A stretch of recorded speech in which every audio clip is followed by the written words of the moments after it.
ठाकुर दीन पाठक स्मृत स्नातकोत्तर महाविद्यालय सैदेही में युद्धावाद के प्रवर्तक सलभ श्रीराम सिंह पर संगोष्ठी का किया गया आयोजन। लोगों ने रखे अपने अपने विचार।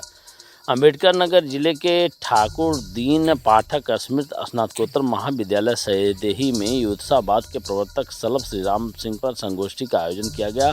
संगोष्ठी के मुख्य अतिथि के रूप में डॉक्टर विजय बहादुर सिंह प्रतिष्ठित साहित्यकार रहे। कार्यक्रम के अधिवक्ता डॉक्टर सभाजीत मिश्र पूर्व कुलपति गोरखपुर विश्वविद्यालय रहे। कार्यक्रम का संचालन गांधी शताब्दी स्मारक स्नातकोत्तर महाविद्यालय कोलसा के हिंदी विभाग के विभागाध्यक्ष डॉक्टर हरसेवक पांडे रहे। कार्यक्रम के संयोजक डॉक्टर श्रीराम पाठक विभागाध्यक्ष गांधी शताब्दी स्मारक स्नातकोत्तर महाविद्यालय कोलसा रहे। वहीं मुख्य अतिथि ने कहा कि सलभ श्रीराम सिंह जैसा कवि होना आज के युग में बड़ा ही मुश्किल है। वह एक असाधारण परिवार के हैं। वह एक आक्रामक कवि थे। सलभ श्रीराम सिंह ने परंपरा से हटकर कविताएं लिखी। दीजिए नाम बताइए। मेरा नाम अंकित है। जी मैं उत्तम जी सलभ श्रीराम सिंह के बाद बचपन के दिनों में प्रत्यक्ष मेरे लिए अनुभव रही है। वे विपरीत परिस्थितियों में भी लिखते समाज को जगाते रहे। उन्होंने हार नहीं मानी। उन्होंने मजदूरों किसानों को उठ खड़े होने के लिए कहा। उन्होंने यह कहा कि जो इजारेदार हैं हम उनसे संघर्ष करें। उनका जो युद्धावाद जैसे बम में न्यूक्लियर होता है उससे संबंधित और जीवन संग्राम से संबंधित।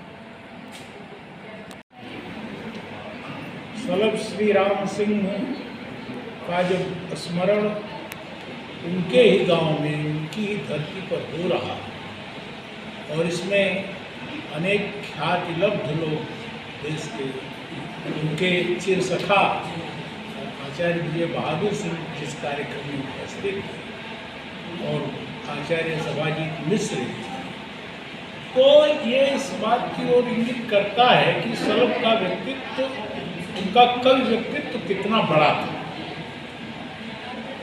वो सलभ के साथ कोई परंपरा नहीं जुड़ी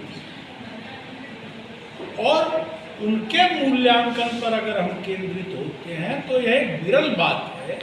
मैं विजय बहादुर सिंह, सलभ श्रीराम सिंह मेरे मित्रों में थे और उनको असाधारण प्रतिभा मिली हुई थी।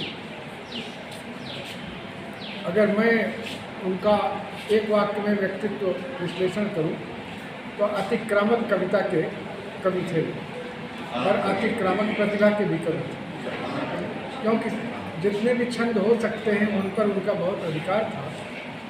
इसके साथ वह एक साथ कई भाषा स्तरों पर संतरण कर सकते थे, उसमें रच सकते थे और वह धरती से आसमान तक, पूरब से पश्चिम तक उनकी संवेदना कहीं भी जा सकती थी। इसलिए वे राजनीति में भी जाकर के अपनी संवेदना को स्थापित कर सकते थे, वहाँ से उसको चित्रित कर सकते थे।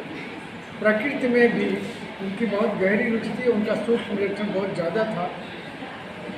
मानव संबंधों को लेकर के, स्त्रियों को लेकर के, दलितों को लेकर के, अपने समय की राजसत्ताओं को लेकर के उनका जो दृष्टिकोण था वो एक प्रकार से बहुत ज़्यादा रेडिकल था, क्रांतिकारी था।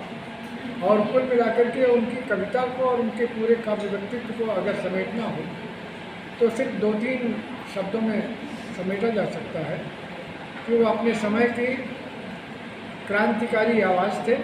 दूसरी बात ये कि क्रांति के साथ साथ वे मनुष्यता और उसके समय के पूरी प्रकृति और जीव जगत को प्यार करने वाले इंसान थे। और तीसरी बात ये कि वह भाषा के कई स्तरों पर संतरण करके छंद और भाषा का अतिक्रमण भी करने वाली शक्तियों के इसी धरती की उपज है।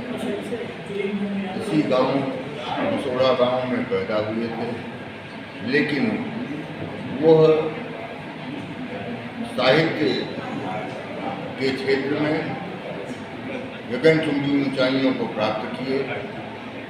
उनके विषय में कहा जा सकता है उठा धरा से पहुँच शिखर आकाश बन गया, धरा देखती रही इतिहास बन गया।